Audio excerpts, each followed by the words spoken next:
Sanamente es una coproducción de CNN Chile con Fundaciones Rasmus y Grupo K.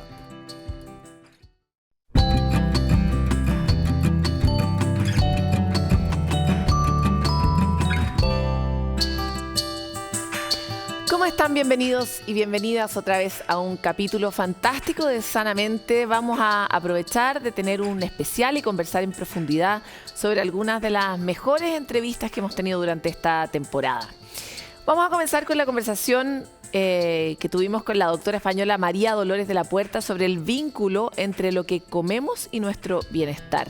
Además, vamos a recordar la entrevista que realizamos a la superintendenta de Seguridad Social sobre el escenario de salud mental en el trabajo que estamos viviendo, cómo está impactando a los trabajadores y trabajadoras de nuestro país y qué eventuales herramientas podríamos tener para poder avanzar en la salud, en una mejor salud mental en el trabajo. Y para terminar, vamos a revisar la conversación con Jimena Bogavir sobre la empleabilidad de las personas mayores, que es hoy un tema que ya estamos viendo y es necesario resolver a escala de nuestra sociedad, pero no estamos atendiendo. Esto y tanto más en este capítulo que ahora comienza.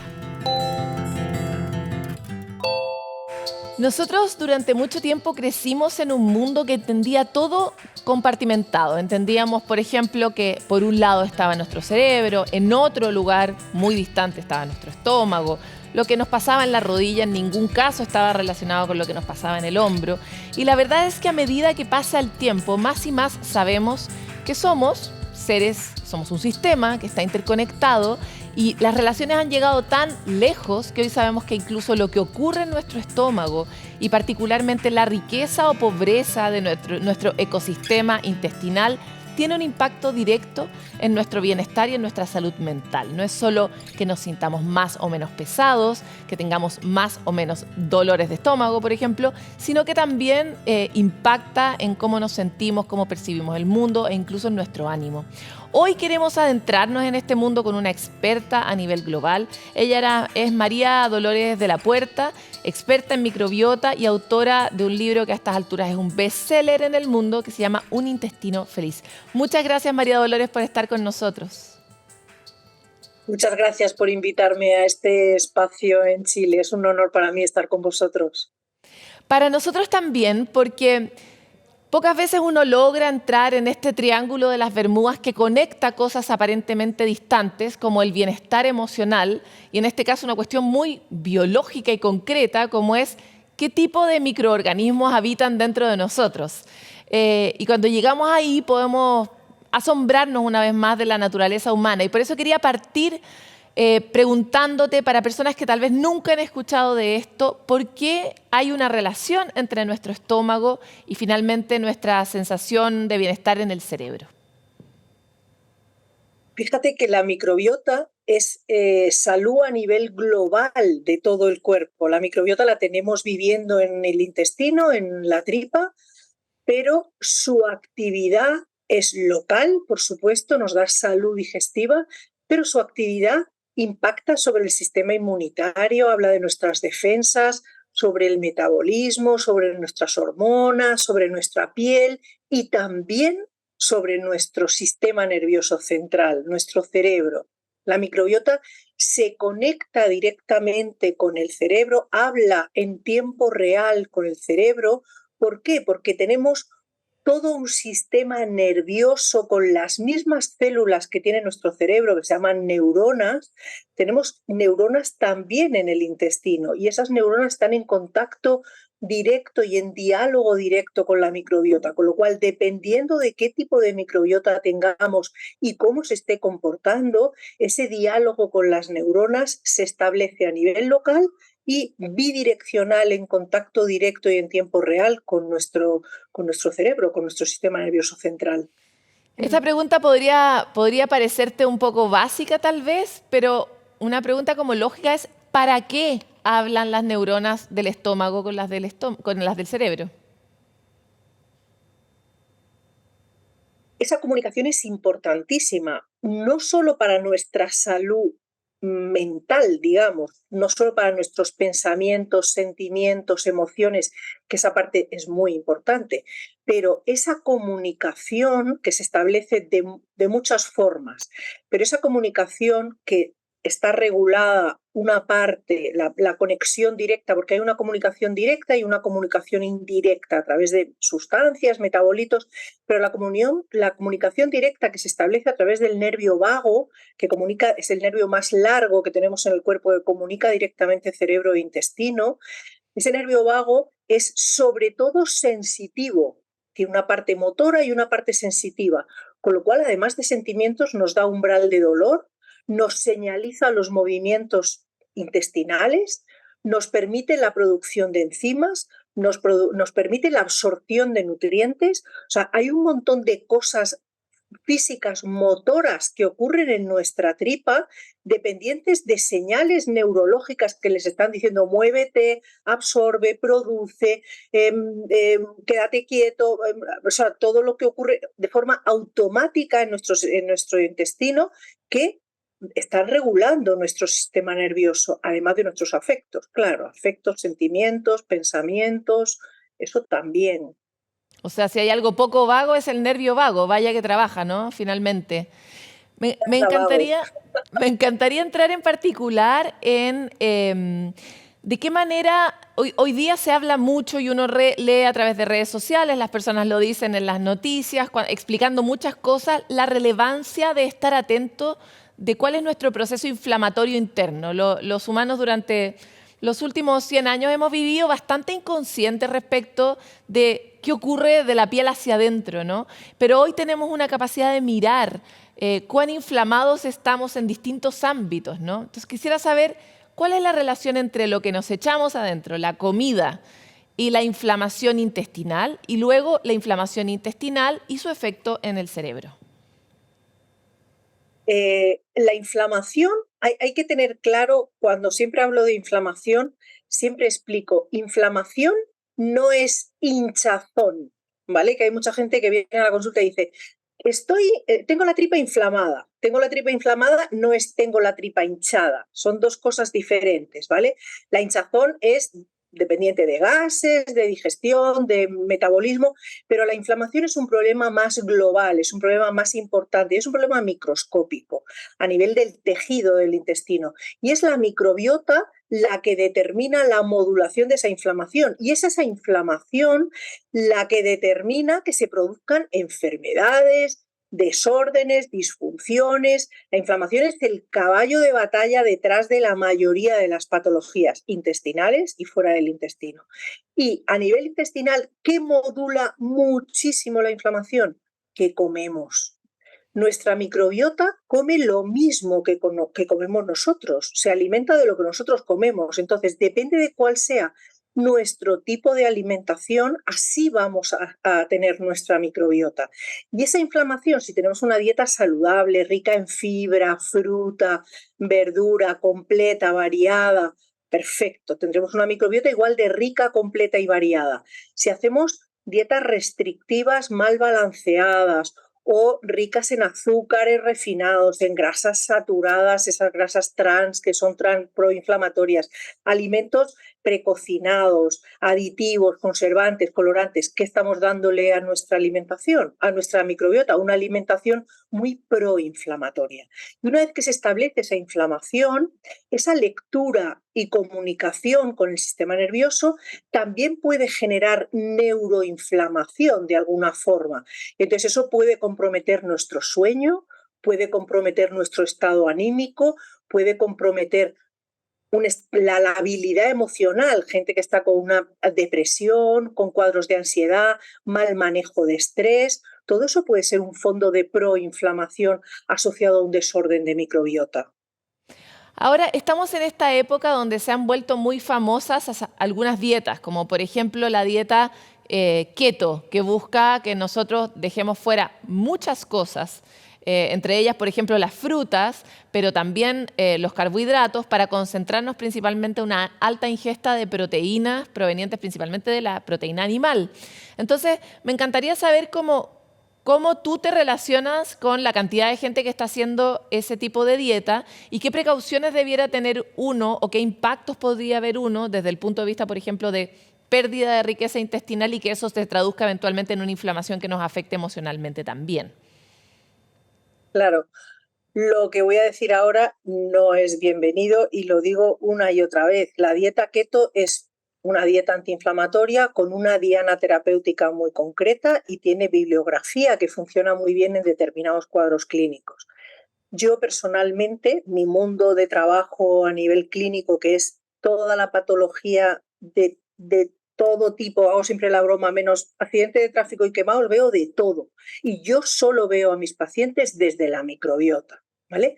Y entonces, en ese contexto clínico de la importancia de la microbiota como eje central de salud, la dieta keto es mala para la microbiota. ¿Por qué? A corto plazo puede tener poco impacto porque nuestro metabolismo tiene muchos recursos de compensación, pero a medio o largo plazo el sustrato, uno de los sustratos principales y esenciales para el mantenimiento de la microbiota es la fibra. Y una dieta keto es una dieta muy baja en fibra, con lo cual a corto plazo puede tener un impacto beneficioso con un objetivo concreto, pero en el tiempo mantener una dieta keto para la microbiota no es bueno. Yo nunca propongo una dieta keto y si viene un paciente conmigo a consulta haciendo una dieta keto, se la muevo. Por lo menos se la balanceo. No, nunca una keto estricta es compatible con un trabajo de microbiota. Ya, y hablemos del otro mundo, que es el mundo de los carbohidratos. ¿Cómo nos deberíamos relacionar con los carbohidratos? Porque me voy a la escuela, ¿no? Cuando nosotros éramos niños nos mostraban esta pirámide de alimentos y la idea era que uno hiciera más o menos un salpicón de todos los grupos y con eso estabas bien alimentado. Pero en ese grupo sí había harinas, sí había pan, etcétera. Entonces, ¿cómo es efectivamente el gluten en particular un elemento que inflama mucho? Mucho. El gluten es una molécula que tenemos muy poca capacidad de digerirla, ¿vale? Tenemos muy poca capacidad de digerirla. ¿Qué ocurre? Cuando estás trabajando la recuperación de un paciente que tiene la microbiota muy desordenada, ahí tengo que jugar también no solo con el tratamiento que le pongo, también tengo que jugar con otros elementos que modifican la microbiota, como es la alimentación, el ejercicio, los patrones de sueño, o sea, trabajo muchas cosas, pero la dieta es un puntal muy importante del tratamiento. Entonces, en ese contexto de importancia de la microbiota, aquí el gluten, pues si es muy proinflamatorio, procuro quitarlo. En el corto plazo lo quito completamente, pero en el medio largo plazo voy buscando la tolerancia del gluten no trigo. El trigo es el que no lo quiero ni en pintura, pero centeno, cebada, avena, espelta. En el momento que el paciente va avanzando, voy probando tolerancia. Y los carbohidratos que preguntabas al principio, el problema es que socialmente asociamos el carbohidrato al bocadillo, al pan, a la harina. Y eso es un carbohidrato de cadena corta, de absorción rápida, con un índice glucémico alto, bastante vacío de calorías realmente. Busquemos carbohidratos de calidad, ese cereal integral interesante o pseudo cereales, o busquemos los tubérculos. Es un carbohidrato de cadena larga, patata, boniato, batata, yuca, cocidos, dejados enfriar al día siguiente para que hagan almidón resistente. Esos son carbohidratos de cadena larga magníficos, buenísimos para la microbiota, que no tienen nada que ver con el bocadillo, que pensábamos carbohidrato, bocadillo, pasta. No, no, hay un mundo enorme de carbohidratos de calidad que podemos manejar y que es un buen aporte de fibra para la microbiota. Ahora volvamos, después de habernos hecho esta vuelta por la comida, porque vaya qué tristeza dejar el pan, ¿no? Yo, siendo una persona que persiste en esta tarea, pienso en él todos los días, digamos. Tal vez es mi gran amor, quién sabe.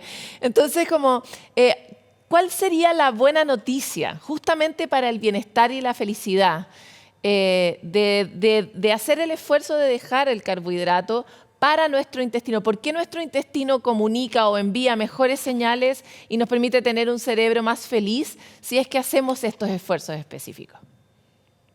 Claro. Primero, no quites el pan si tu microbiota está bien. Lo que no tienes es que comer todo el rato un pan de harina de trigo refinado. Busca panes de calidad, con cereales de calidad, multicereales, masa madre, doble fermentación. A mí también me gusta mucho el pan. Es verdad que lo consumo poco, pero consumo pan. Lo que pasa es que no como pan solo de trigo, ese sí que no lo tomo. Pero a mí el pan que me gusta y el pan de calidad, no hay que quitar el pan, ¿vale? Entonces, dicho esto, ¿qué opciones tenemos para buscar alimentos que nos vengan bien?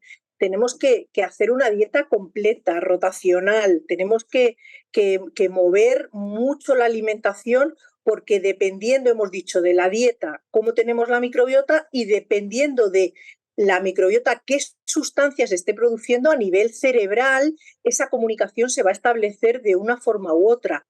Los neurotransmisores, que son las palabras del sistema nervioso, tenemos neurotransmisores maravillosos que nos hacen sentir muy bien, serotonina, la hormona de la felicidad, GABA, el ácido gamma-aminobutírico, la paz, la calma, la dopamina, la motivación. Tenemos un diálogo de nuestra microbiota con esos neurotransmisores maravillosos a nivel intestinal y a nivel central. Si todo está bien, con una microbiota desordenada, tenemos el impacto del cortisol, adrenalina, noradrenalina, que me están marcando estrés, que me están marcando inflamación. Tenemos un escenario proinflamatorio aquí, tenemos un escenario antiinflamatorio aquí. Depende de qué pensemos, qué sintamos y cómo tengamos nuestra microbiota, el diálogo que se establece es completamente diferente y las sensaciones que se acompañan completamente distintas. Ahora, ¿existe algún tipo de superalimento que le encante a todos los neurotransmisores que promueven la secreción de buenas hormonas? Como que uno dijera, mira, cada vez que comes betarraga, tu cerebro está contento. O la cosa al final siempre se trata de tener un ecosistema sano. Claro, se trata en general de tener un ecosistema sano. Pero hay dos alimentos que le gustan mucho a la microbiota en este contexto neuroactivo, podemos decir. Uno es el mango y otro es el aguacate. Son dos alimentos especialmente interesantes y muy ricos, y especialmente interesantes en este mundo neuroactivo. María Dolores, te quiero agradecer mucho por esta conversación, invitarte a comer aguacate chileno, que sabe muy distinto de los aguacates del mundo, vieras qué bueno es. Y de verdad, muchas gracias por iluminar este mundo en el que todos estamos tratando de sentirnos un poco mejor y hay tanta información que es importante tener gente como tú que nos ayuda a dirimir entre lo que vale la pena y lo que no vale la pena.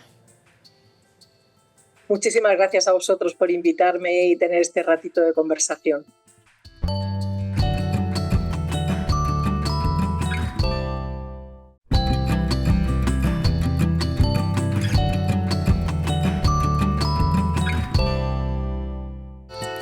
Estamos en una época en que nuestro bienestar y nuestra salud mental es tema, por suerte. Por eso hablamos tanto aquí en Sanamente de este asunto. Es tema en nuestra vida personal y cotidiana. Nos está costando encontrar una manera de recobrar nuestro bienestar. Y también es un tema muy habitual en el ámbito del trabajo. Dado que pasamos tanto tiempo trabajando, el problema es aún más grande.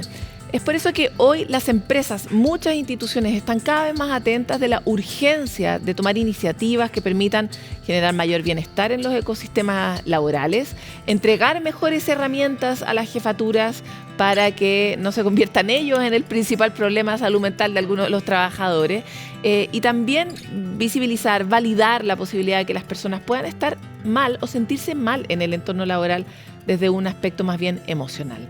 Hoy queremos hacer un foco particularmente en qué podrían hacer las empresas para poder cuidar mejor a sus trabajadores y trabajadoras. Y sobre esto vamos a hablar con Pamela Gana, Superintendente de Seguridad Social. Muchas gracias por estar aquí, Pamela. Muchas gracias, Paloma. Muchas gracias por la invitación y feliz de estar nuevamente con ustedes. Efectivamente, tú ya estuviste con nosotros y las cifras eran unas en ese tiempo y son otras en este momento, y así en términos generales. ¿Estamos peor o mejor en materia de salud mental en el ámbito laboral? Yo diría que seguimos igual. Desde ya hace algunos años se ha evidenciado que la importancia de la salud mental es central en muchos ámbitos. Y para graficarlo un poco, lo que tenemos como estadísticas, como números, indicadores de salida, si le podemos llamar, es que En el área de la salud laboral, tenemos que en el 2022 un 67% de las enfermedades que fueron calificadas como laborales son de salud mental. O sea, ya, pero 67, es muy grande. Es altísimo, ha ido en crecimiento y el año pasado, 2022, fueron 67%.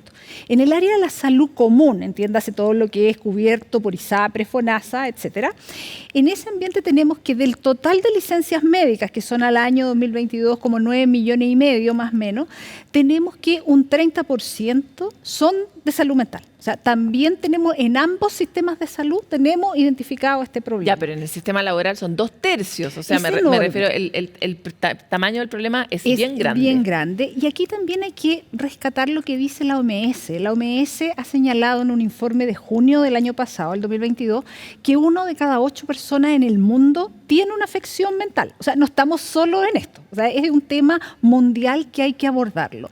Y aquí viene lo importante, que hay que abordarlo, que hay que gestionarlo.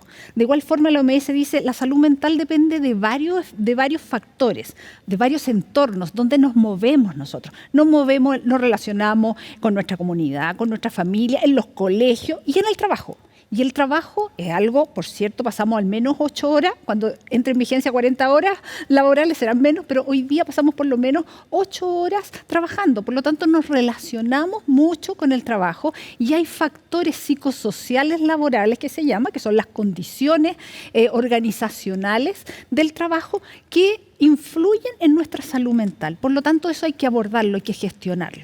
Ahora, Pamela, si tenemos este número del 67 para 2022, me imagino que tenemos los números para los años previos, entendiendo más o menos que la pandemia debe haber distorsionado mucho también esas cifras, ¿no?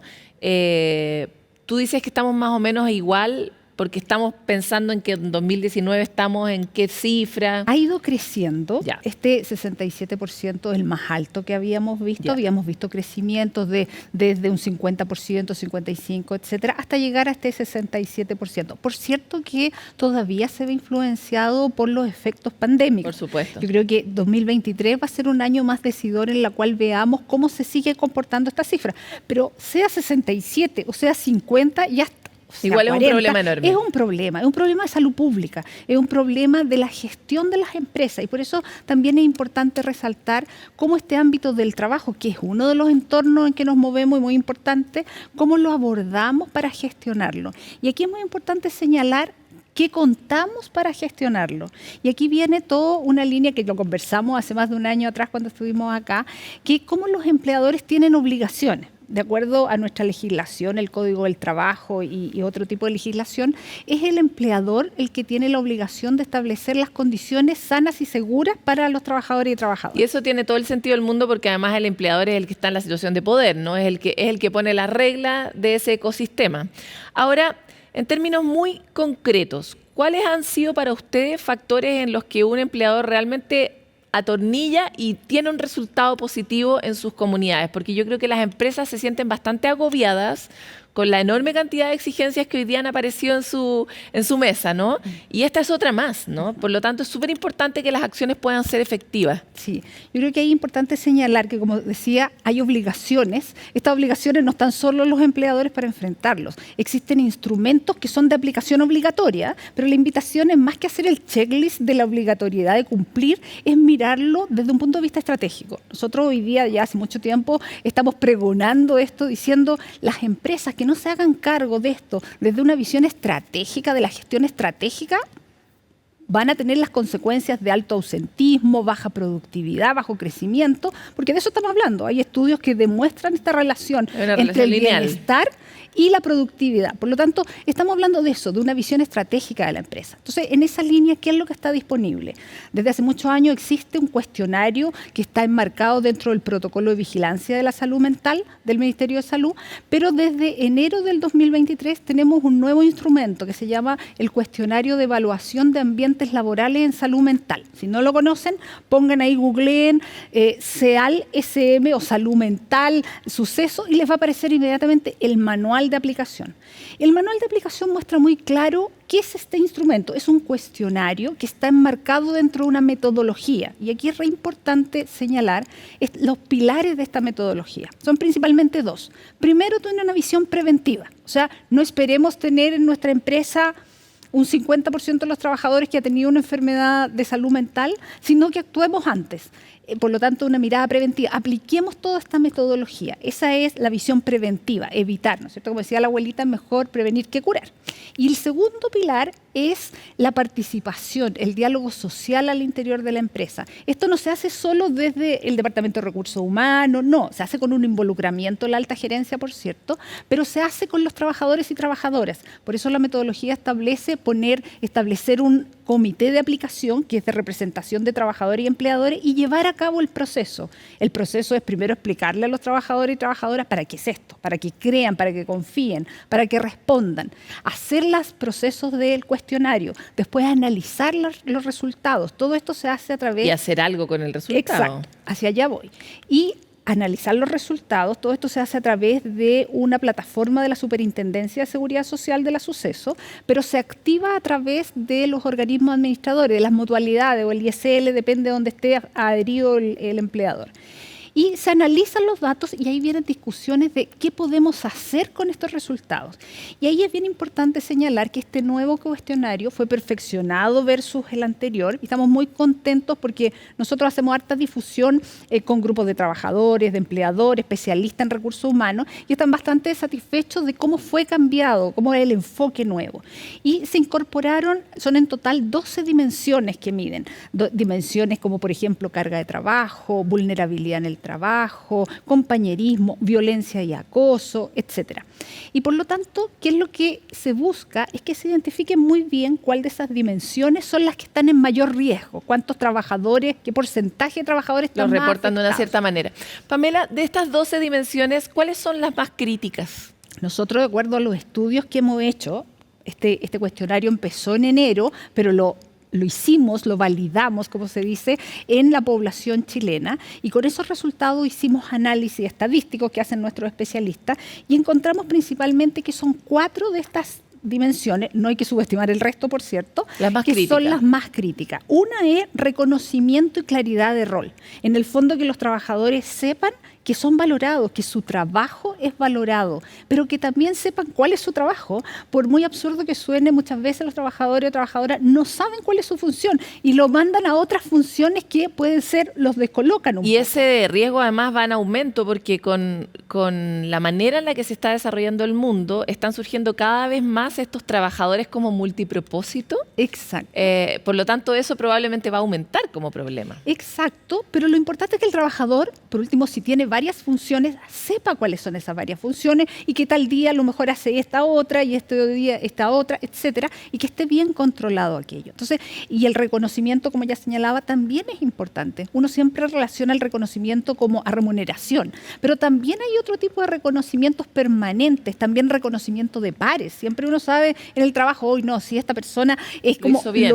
lo hace bien, reconozcámoslo en ese sentido. Esa es una dimensión que es muy importante. Lo otro es el compañerismo, pero el compañerismo entendido como un apoyo social, como el apoyo en el trabajo, como el equipo de trabajo. Y en ese sentido es muy importante también que ese equipo de trabajo, ese trabajo en equipo funcione para que cuando yo estoy haciendo un trabajo y hay algo que no sé hacer, el otro me pueda explicar, me pueda ayudar, yo me sienta apoyado en ese otro. Creo que eso también es muy importante, al igual que todo lo que es la comunicación en los equipos de trabajo, que todos se sientan informados de cuál es el propósito general de la empresa. ¿Comunicación ¿Cuál es el es bien? un tercer ámbito? No, está dentro del compañerismo, Ok. del apoyo social de los Compartir compañeros. información. Claro, compartir información va dentro de eso. El otro es el tema de vulnerabilidad en el trabajo, entendida esta como yo tengo miedo, por ejemplo, de Que me exigir echen. mis derechos, también de que me echen, pero va más allá, no solo el despido, sino que también va, yo puedo exigir mis derechos, yo sé que, no sé, ¿sabe qué? Tengo derecho a salir a colación, estoy inventando algo, puedo decir, ¿sabes qué? No he podido salir, este es mi horario de trabajo, esto, etcétera. ¿Puedo yo tener esas instancias? Y en ese sentido, en esa dimensión también entra como propicio, como, o no pongo trabas, para que haya un desarrollo sindical, por ejemplo, que también permita esa conversación más bilateral entre trabajadores y empleadores. Y por último, la otra dimensión que es muy importante, que si bien la sufren muy pocos dentro de esta muestra que hicimos para la validación de este nuevo cuestionario, es la acoso y violencia en el trabajo. Eso, si bien pocos la sufren, cuando la ¿Pocos sufren... cuántos?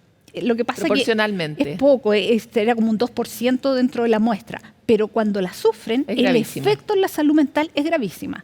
Porque obviamente estamos hablando de violencia y acoso en el trabajo. Aquí es importante recalcar que la violencia también puede venir de varias fuentes. Una violencia externa, por ejemplo, a la cual están muchas veces sujetos las personas que atienden público en cualquier lugar o en servicios de salud, etcétera. Esa también es violencia, pero violencia externa. Ahora, también se puede recibir violencia de los pares o violencia también de las jefaturas, por cierto. Por lo tanto, aquí, ¿qué es lo que hay que hacer? Nosotros siempre decimos, lo primero es establecer una política al interior de la empresa de tolerancia cero.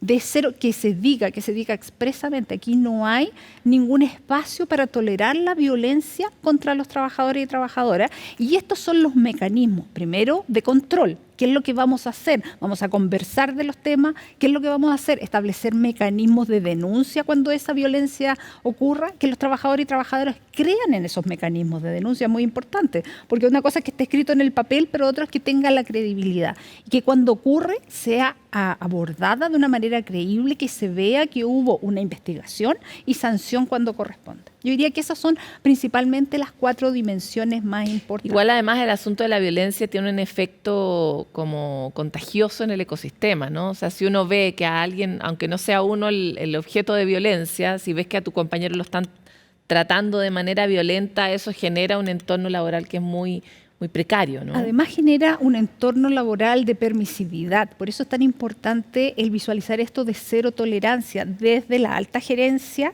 hasta cualquier funcionario trabajador. Entonces, la cero tolerancia es muy importante. Pamela, aquí la pregunta incómoda, porque vivimos en un país que tiene que avanzar en mejorar sus estándares respecto de la violencia. Desde la violencia que está permitida dentro de las casas y que se ejercen entre las mismas familias, la violencia contra las mujeres, que es una violencia habitual, la violencia que vemos en la calle. O sea, la violencia es algo que está entre nosotros en Chile de manera muy permanente y por lo tanto deconstruirnos en materia de la violencia es un trabajo de conciencia mayor. Y ahí entonces ustedes han podido mapear cuál es la disponibilidad de los gerentes, de los dueños de empresas, etcétera, a trabajar en estos ámbitos específicamente. Primero yo diría que no es solo desde la gerencia, sino que parte como política pública desde el gobierno. El gobierno hizo toda la tramitación para ratificar el convenio 190 de la Organización Internacional del Trabajo, OIT, que el convenio 190 es sobre violencia y acoso laboral. Ese convenio fue ratificado por nuestro Congreso Nacional y fue depositado en junio de este año en Ginebra y tenemos un plazo de 1 año para poder implementarlo. Por lo tanto, desde ahí ya parte una voluntad de hablar y decir la violencia en el trabajo. La violencia en todos los aspectos, por cierto, pero lo que estamos hablando del trabajo es cero tolerancia y hay que trabajar para ello. No basta con quedarse con el discurso de que vamos a trabajar, sino qué es lo que hacemos en concreto. Y esto significa hacer análisis en distintos aspectos de la política pública, cómo se puede abordar.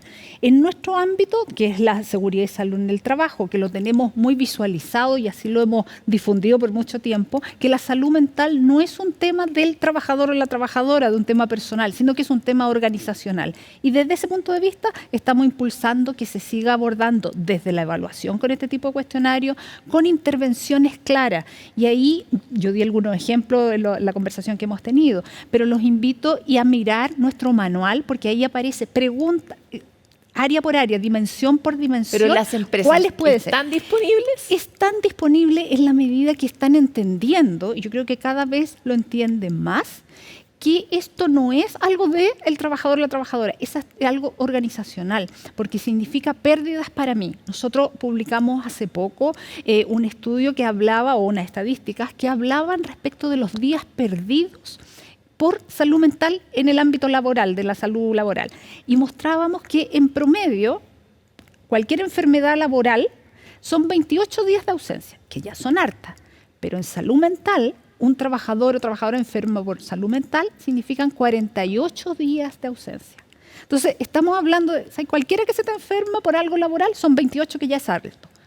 Por salud mental van a ser 48. Entonces, se está entendiendo que es algo que tiene que ser gestionado eficientemente desde una mirada estratégica, porque si no termina en un perjuicio, razones obviamente para el y trabajador. razones económicas. Exacto. O sea, esto es una obligación legal, es una obligación ética, por cierto, pero empecemos también a mirarlo desde el punto de vista para las empresas, desde una gestión estratégica de qué es bueno para ellos desde la productividad, desde su crecimiento y al final del crecimiento del país. Hay estudios que muestran evidencia clara de cómo se relaciona la salud mental con la falta de crecimiento de un país.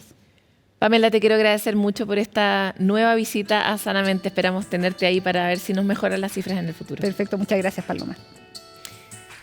Nosotros nos vamos con todas estas tareas a pausa. Tenemos una tarea como trabajadores de exigir que estas cosas ocurran, como empleadores de implementarlas y de construir ecosistemas que sean un poquitito más felices para todos. Vamos y volvemos.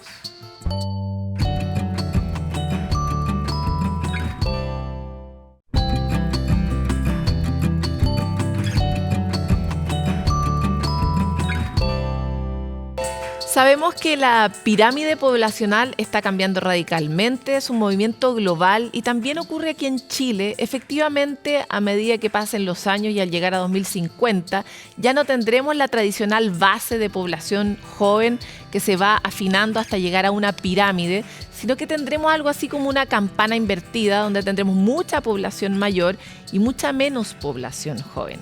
Esto con una perspectiva que nos puede llevar en general a los 100 años a prácticamente todos los que estamos hoy día vivos y por lo mismo los desafíos que supone cómo vamos a vivir el último pedazo de nuestra vida son de hecho palabras mayores. Ese es el título del nuevo libro de Jimena Bogavir, periodista y actualmente vicepresidenta de Travesía 100, una empresa que busca justamente ayudar, colaborar en esa transformación social que necesitamos para poder adaptarnos a esta nueva realidad poblacional, que todos puedan tener una acogida y un proyecto y que ese proyecto sea bueno para todos también. Por eso estamos hoy día con Jimena. Muchas gracias por estar aquí en Sanamente. Encantada de estar aquí conversando contigo.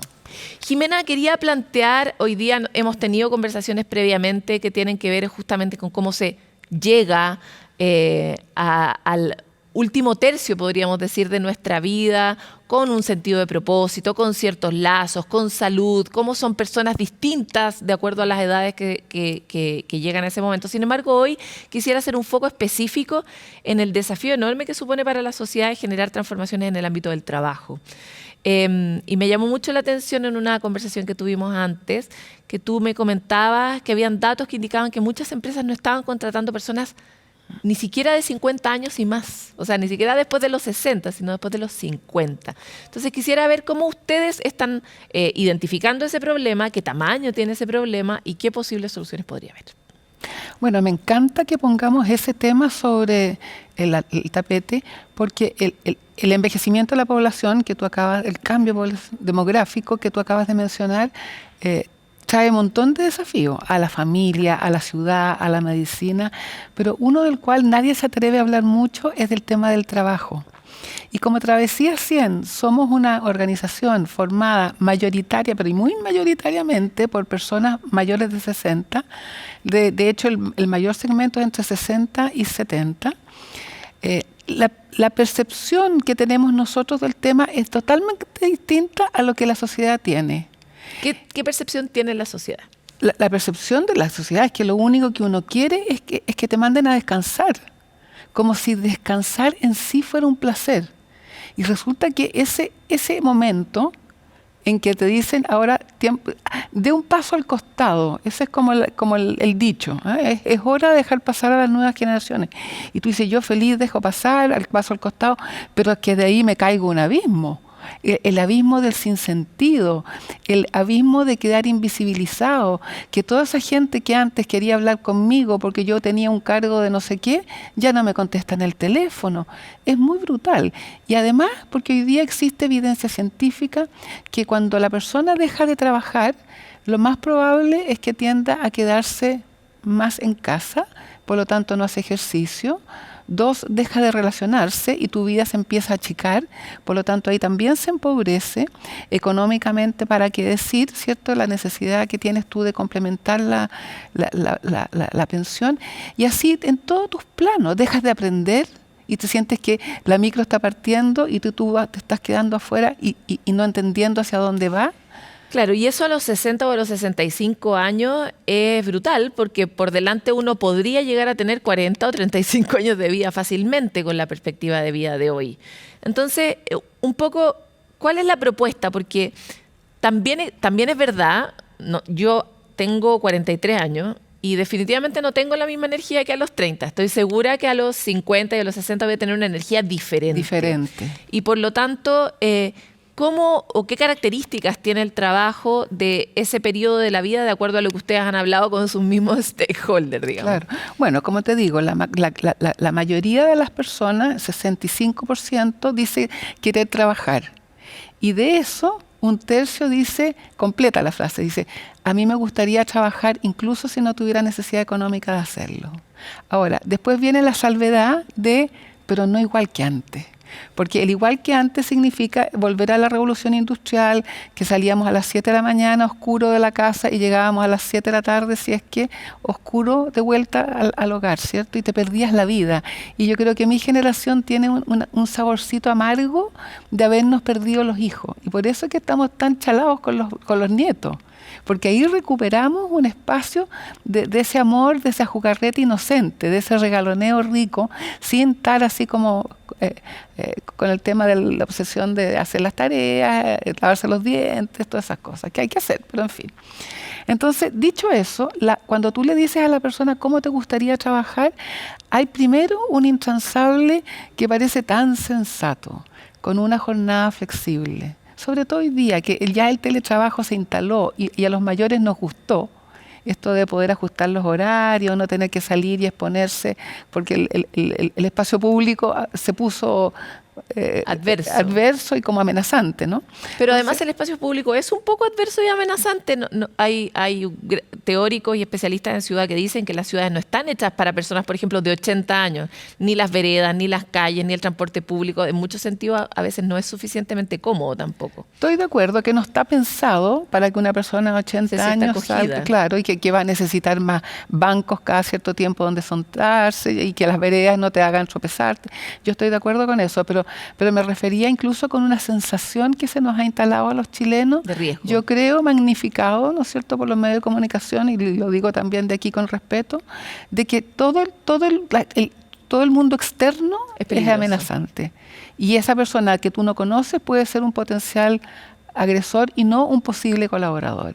Y no sé, yo la verdad es que no tengo esa experiencia. Creo que la gente en general en la vida pública es amorosa, te cuida. Y claro, hay casos, pero la temperatura que existe sobre la inseguridad es de mucho más riesgo, ¿cierto? Entonces, eso también yo creo que como sociedad tenemos que volver a mirarlo y sentir el espacio público como un lugar de encuentro entre generaciones, para ahí volver a nuestro tema. Entonces, volviendo, el tema de la flexibilidad es clave. ¿Y por qué? Porque a diferencia de un joven que posiblemente está dedicado a estudiar en el colegio, después en educación superior, si es que es afortunado, la persona mayor no. La persona mayor se comprometió con ir a buscar niños al colegio, o está haciendo un pololito en alguna parte, o simplemente está cumpliendo su sueño de a lo mejor haber cantado en un coro. Es decir, tú necesitas un cierto control de tu agenda, de tu libertad. Entonces, ahí hay una primera cosa que es un tremendo desafío a la hora de tratar de juntar la demanda de trabajo de parte de las personas mayores con la oferta existente. Pero es más posible ahora que se ha instalado la conversación sobre la razonabilidad del trabajo también en las otras generaciones. O sea, antes era impresentable decir una cosa así, pero hoy yo también quiero ver a mis hijos crecer. Es que, ¿sabes qué? A mí me fascina cómo esta especie de petitorio de las personas mayores le hacen sentido a todas las generaciones. Porque después el segundo que yo voy a mencionar es el aprendizaje continuo. Lo que yo estudié hace 70 años, obviamente no me sirve para el mundo de hoy, pero eso le pasa a todas las generaciones. O sea, tenemos que hacernos la idea de que aquello que estudiamos en la primera etapa no es suficiente para mantenernos siendo parte del mundo. Sí, lo que yo estudié tampoco sirve para el mundo en el que estoy hoy. Por eso te digo, eso es totalmente es una condición de la evolución de la sociedad hoy, ¿no? Otra cosa que es tan importante es para las personas mayores, y que lo estoy diciendo lo que expresan, ¿no? Es el tema de no quiero hacer algo que me dañe, porque a esta etapa tú quieres cuidarte, porque ya empiezas a sentir que las caderas no sé qué, entonces no puedes estar siempre de pie. Igual. No responde igual. Y lo lindo es que la gente, a pesar de tener esos achaques, dice, no, yo estoy bien, y reconoce un muy buen estado de salud, sorprendentemente mayor que en años anteriores. Pero aquellas cosas que yo sé que tengo un cierto achaque o debilidad o fragilidad, me la quiero cuidar. Entonces, por ejemplo, no voy a querer trabajar en un ambiente donde hay polvo o donde hay mala iluminación. ¿Para qué decir si tengo que acarrear cosas pesadas? Es decir, son cosas tan sensatas, ¿no?, que no parecen como una frivolidad. Ahora, cuéntame un poco sobre cómo se puede avanzar en estas soluciones y qué hace en particular Travesía 100 para acortar los mundos, porque el tema que tú me habías comentado en una conversación previa sobre esta tendencia de las empresas de no contratar personas mayores de 50 es escandaloso. Y entonces, ¿cómo uno invita a las empresas a esta conversación? ¿Qué le ofrece? Porque esta cuestión esto no puede ser una iniciativa caritativa de las empresas, tiene que ser una iniciativa que tenga un afán productivo, ¿no? Entonces, avancemos sobre ese espacio. ¿Qué conversación se abre en esos lugares? Bueno, nosotros nos damos cuenta que la oferta laboral que existe hoy día no es adecuada desde el minuto en que se hace la convocatoria. Entonces, por ejemplo, dicen, no hay personas mayores que quieran trabajar. Y tú dices, ¿pero cómo? No hay. Nosotros hicimos una convocatoria y no llegó nadie. ¿Cómo lo hiciste? En LinkedIn o a través de las plataformas de empleo. Y las personas mayores no tenemos ese chip de buscar empleo de esa manera, sino que imprimíamos copias del currículum y lo llevábamos a los conocidos y así era. Y vámonos tomando cafecito con la gente amiga para que te fueran conectando. Entonces, hay muchas cosas que hoy día son distintas y que tenemos que analizarlas. ¿Por qué? Y esto es lo que en Travesía 100, esta es nuestra prédica hacia las empresas, porque lo hemos escuchado también de gente de altos cargos de recursos humanos que me dicen, estoy chato con los millennials porque se me van los contratos, los capacito y se van. En cambio, aludiendo a lo que nosotros decimos de los mayores, con los mayores yo hago familia. Son mucho más comprometidos, son mucho más responsables, están con la camiseta puesta en las buenas y en las malas, valoran su trabajo. Entonces, hay tantas ventajas y aquí lo que nosotros no estamos de ninguna manera en afán de competir con los jóvenes, ¿no? Por supuesto que no lo haríamos. Pero lo que sí es decir, trabajemos juntos.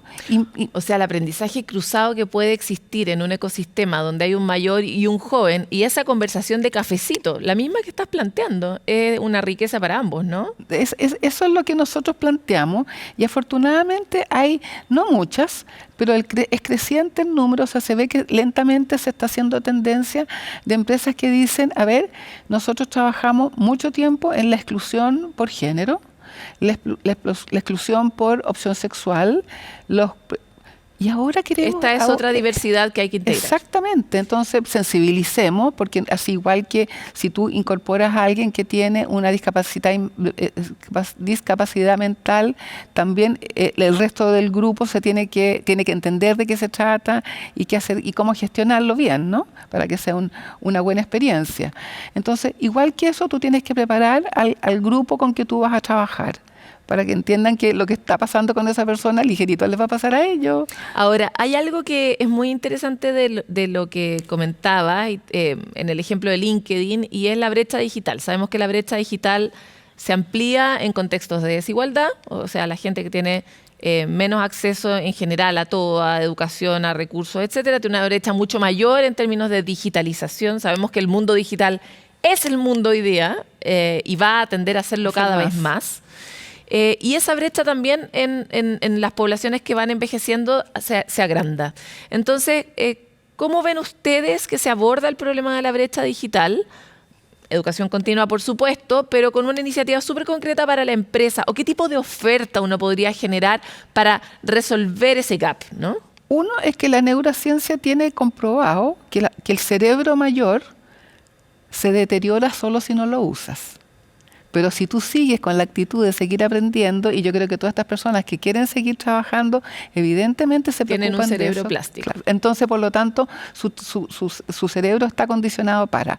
Ahora, lo que sí es que no te interesa todo, sino que más bien te tiende, porque es tanta la información que hay, sino que más bien donde tú quieres focalizar tu energía y tu atención es con aquellos roles en que si tú aprendes a operarlo, te van a redituar un beneficio inmediato. Entonces, si yo soy la persona que hago esta función, yo no tengo para qué aprender a programar. Tengo que aprenderme bien esa función, y eso se ha comprobado que es así y que funciona. Es decir, en otras palabras, todos aprendemos diferente, y las personas mayores también aprendemos diferente. Me tocó el otro día estar en una conversación sobre talento digital, y planteaban que, de hecho, muchas empresas, para poder acortar esa brecha, lo que requieren, por ejemplo, de las universidades o de los cursos online que se entreguen, es que sean funcionales a las necesidades. Tal cual. Y ahí hay una cosa como de generar un ecosistema, ¿no? Por un lado, la oferta de personas mayores que quieren trabajar, pero también de organismos que entreguen capacitación digital enfocada a una necesidad empresarial que esté descrita. ¿Cómo ves tú que está ese diálogo activado en la sociedad? Bueno, en Travesía 100, en los últimos 2 años hemos estado trabajando codo a codo con la Fundación Ashoka, que es internacional, que tomó este tema del trabajo en general el proceso de la longevidad como un tema clave.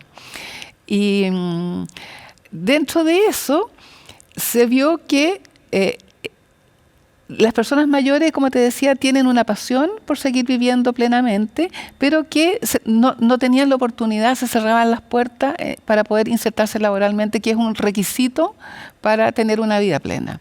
Entonces, con eso nos dimos cuenta que si nosotros lográbamos hacer un match entre los atributos y los anhelos, aspiraciones de las personas mayores con la oferta de las empresas, era un ganar-ganar. Y en esos minutos estamos ahora en eso, pasando de la nueva longevidad, que fue el concepto anterior, a la nueva empleabilidad. Entonces lo que queremos es hacer un estudio que nos permita hacer la línea base para la empresa y para las personas mayores, y ver cómo se comportan y cómo cumplimos los indicadores, etcétera. O sea, en otras palabras, poder tener data dura y tener evidencia de que efectivamente es un ganar-ganar. Y no es como por ser buenas personas, porque eso es algo que, claro, empieza a atentar contra tu dignidad, ¿no? Las personas mayores lo que quieren es poner en valor su experiencia.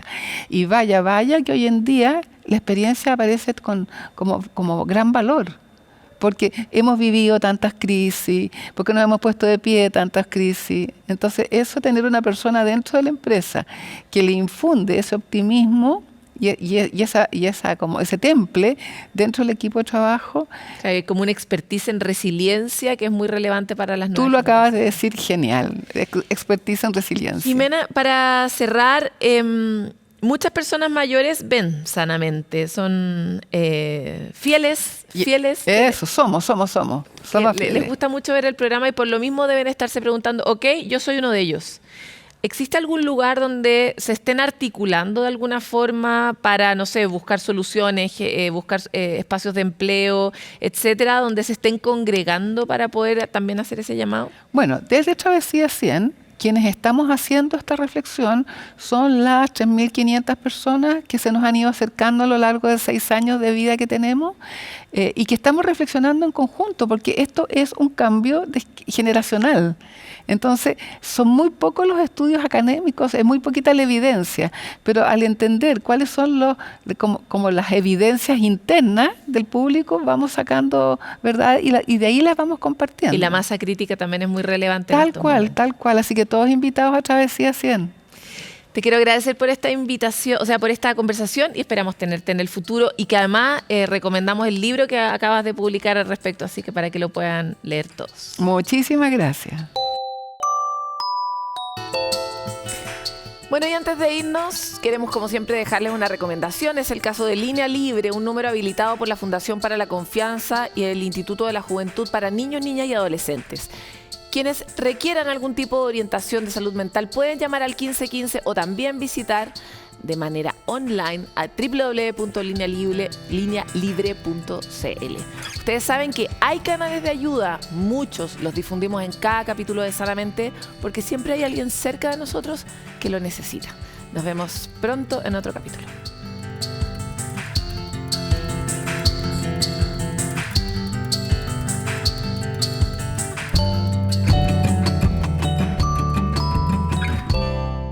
Sanamente es una coproducción de CNN Chile con Fundaciones Rasmus y Grupo K.